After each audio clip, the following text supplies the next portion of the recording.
So how do you do this? How do you actually make it happen? I just put this slide in really not so much for the content, which is blindingly obvious, but for the order. And I've mentioned this already. It starts off about your employee experience. How brilliant a place are you to work? And I've appended some benefits to that as well.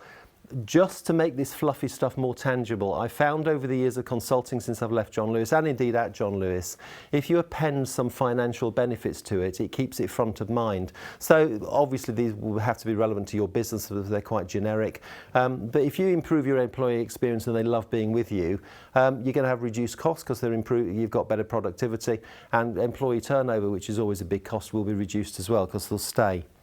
But because employees first is the main point of this slide, and then it's about customer experience. And this engagement stuff, this people stuff is a long-term game. If you do re-engineer a product tomorrow and you come up with something that's absolutely groundbreaking, you will see results if you market it well, almost within 24 hours. You don't with this stuff. It's about customers repeating the experience that they think Matt is absolutely fantastic, as I was introduced to him this morning, or a certain person becomes front of mind for that business.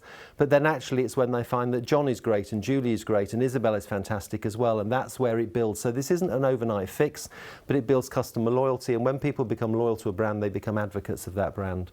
So this is a slow burn, but although it's slow burn and actually takes some time to develop, it actually gives you great integrity, sustainability and depth, which some of the other actions possibly won't give you so easily.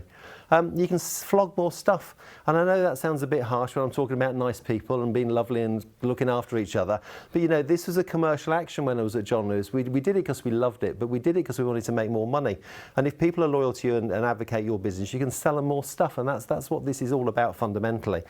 And I'm not going to talk about it this morning in any depth, but you can also use it to manage complaints. What I found, I was also responsible for reactive service as well as proactive service at John Lewis.